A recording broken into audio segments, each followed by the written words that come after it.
घरों में पवित्रता है? हमारे घर में साधु संत भी आ जाएं तो भी हमारी रसोई शुद्ध नहीं होती। नॉर्मल घरों में क्या होगा, नॉर्मल डेज में क्या होगा? ऐसा कोई घर नहीं है जिस, बहुत कम ऐसे घर बचे होंगे जिनमें आज भी चप्पल जूते रसोई में नहीं जाते।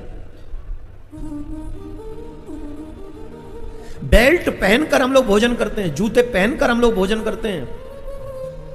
ये पवित्रता है। और अपने आप को मॉडर्न कहते हैं, मॉडर्न। खड़े होके भोजन करते, खड़े होके। खड़े होके भोजन करना पशुओं का धर्म है और बैठकर भोजन करना मानवों का धर्म है। कुछ साइंटिफिक बातें मैं आपको बता देता हूं। जब आप इस सुखासन पर बैठकर भोजन करते हैं तो आपकी पाचन क्रिया एकदम स्ट्रांग हो जाती है।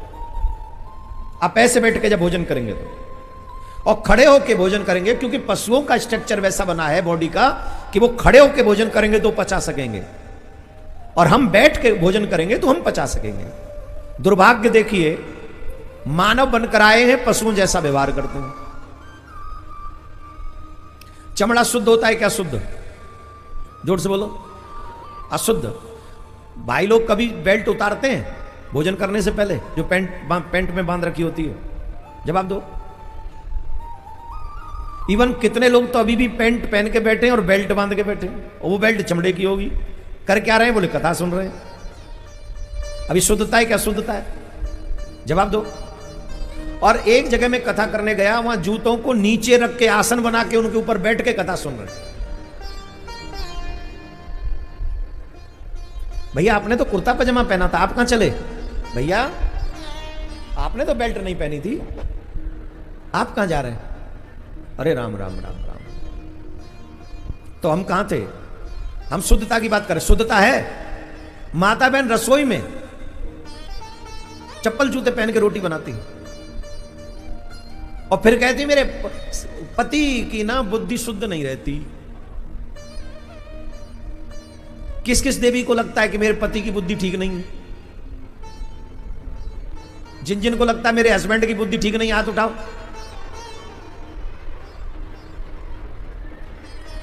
अब पति देख रहे हैं इधर, कहीं मेरी वाली तो नहीं उठा रही हाथ। और हर पति को पता है कि उनकी बुद्धि कैसी है।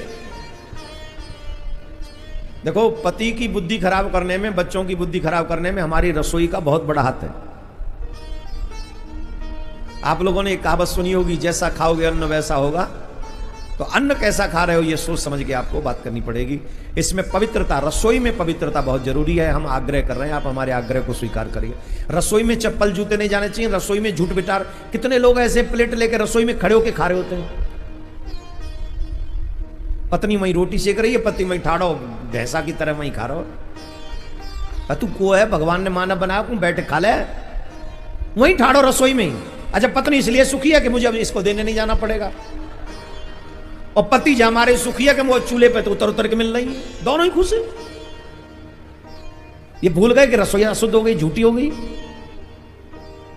अरे हमारी माताओं से पूछो, पहले रोटी को वस्त्र से ढक के रखते थे, किसी की नजर न पड़ जाए। 2-3 चीजें हमेशा पर्सनल होनी चाहिए, बहुत छुपी हुई। एक भोजन, ध्यान से सुन लो, कोई नहीं बताएगा तुम्हें आज के जमाने में, इसीलिए कहता हूं बच्चों को लाया करो कथा सुनाने। एक तो बच्चों को लाते नहीं हो, एक आध आ भी जाए तो वो मोबाइल में लगे रहते हैं। फिर कहते मन नहीं लग रहा था। मन कहां से लगे? लग तो रहती है मोबाइल रूपी जीजा में तेरो मन। या मोबाइल छोड़ा पीछे जब न मन लगे। जो यहां आए, मैं उनसे नहीं कह रहा हूं, आप सब तो देवी देवता, मैं तो उनसे कह रहा हूं जो यहां नहीं आए। मैं कहां था? 2-3 चीजें बहुत छुपा के रखनी चाहिए। पूछो क्या? पूछो कौन कौन सी चीज छुपा के रखनी चाहिए? भोजन छुप के करना चाहिए। किसी को भी ये ना पता चले कि तुम भोजन में क्या क्या खा रहे हो। गरीबी भी छिप जाएगी, अमीरी भी छिप जाएगी। भजन भी छुप के करना चाहिए।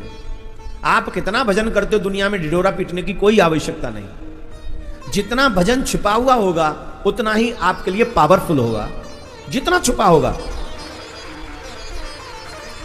हमारे विद्वान लोग जानते हैं महाराज, गायत्री मंत्र को मुख से बाहर नहीं निकालना। होठ नहीं हिलने चाहिए गायत्री जाप करते समय, इतना इंटरनली वो जाप होना चाहिए उसका। और जितना ऐसे गुप्त इसका जाप होगा, गुरु मंत्र का भी ऐसे जाप करना चाहिए। पहले जोर जोर से, पहले इसलिए बोलते हैं उसकी प्रैक्टिस हो जाए, और प्रैक्टिस होने के बाद फिर मुंह से भी नहीं बोलना। ऐसा करो कि मन अपने आप वही मंत्र जाप करता रहे, और जब मन से वो जाप होता रहेगा सिद्ध हो जाएगा, आपको तुरंत सिद्ध हो जाएगा वो मंत्र। भोजन छिप के करें, भजन छिप के करें, पैसा छिपा के रखें, और स्त्री को पर्दे में रखें।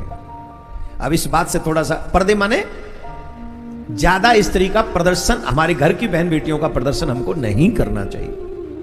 अब इस बात को लोग लाइक नहीं करेंगे, आखिरी वाली को, तीनों को तो शायद कर भी ले,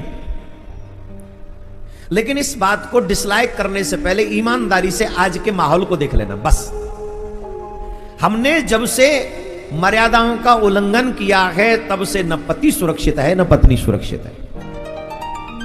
अब बताओ हम गलत कह रहे हैं क्या? बोलो। हर दूसरे तीसरे आदमी का बॉयफ्रेंड गर्लफ्रेंड है, शादी के बाद भी। हां जी कि ना जी? जोर से बोलो। अच्छा, शादी के बाद भी बॉयफ्रेंड गर्लफ्रेंड होंगे तो ईमानदारी से बताओ घर चलेगा? जवाब दो। कितना भी छुपा लो, कितना भी छुपा लो, एक दिन तो बॉयफ्रेंड ये प्लानिंग करेगा ही करेगा कि तू या मार दे और हम दोनों भाग चल रहे। घर टूटेगा, बच्चे दुखी होंगे, बच्चे रोएंगे, और जगत में तुम्हारी बदनामी होगी। कब? जब हमने अपने आप को प्रदर्शित कर दिया।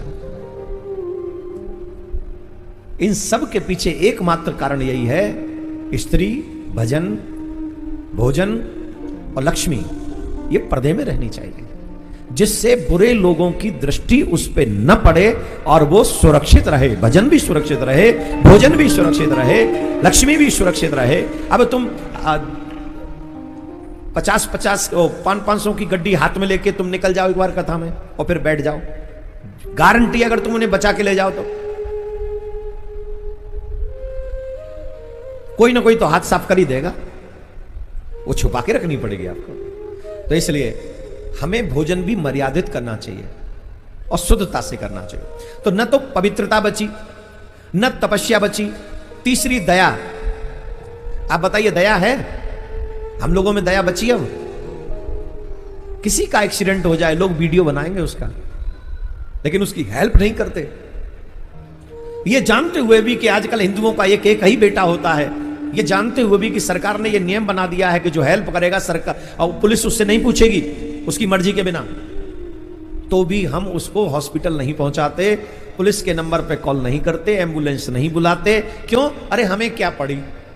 मैं तो आपसे हाथ जोड़ के प्रार्थना कर रहा हूं, अगर सनातनी किसी बच्चे का एक्सीडेंट हो गया हो, प्लीज अपने 10 काम छोड़कर कम से कम एक एम्बुलेंस वाले को फोन कर दें। अगर हॉस्पिटल पास में हो तो उसे वहां पहुंचा दें। क्या पता तुम्हारे छोटे से प्रयास से किसी के घर में अंधेरा होने से बच जाए।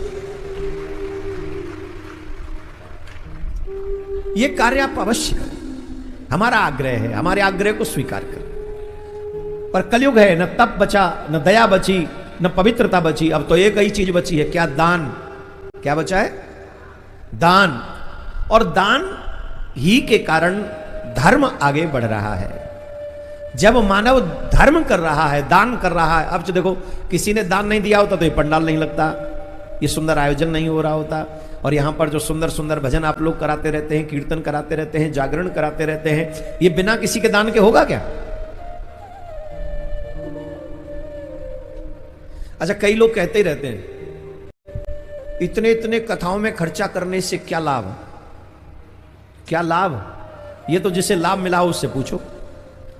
जो लोग ये कहते हैं कि कथाओं में इतना खर्चा करने से क्या लाभ, उन महान आत्माओं को एक बार बॉलीवुड वालों से पूछना चाहिए कि 400-400 करोड़ की, 200-200 करोड़ की फिल्म बनाने का क्या लाभ? समाज को इससे मिला क्या?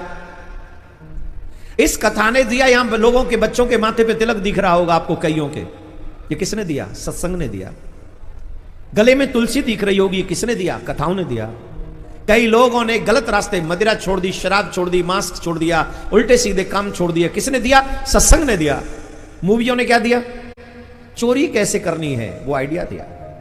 झूठ कैसे बोलना है ये आइडिया दिया, स्कूल में कॉलेज में लड़कियां कैसे छेड़नी है ये आइडिया दिया, घर छोड़ के कैसे भागना है ये आइडिया दिया, बाप के साथ फ्रॉड कैसे करना है ये आइडिया दिया, और किसी का मर्डर कैसे करना है ये आइडिया दिया। सारे गलत आइडिया इस मूवी ने दिए हैं, इसलिए ये मूवी सेंटर को ही मार देना चाहिए, ऐसा हमको लगता है।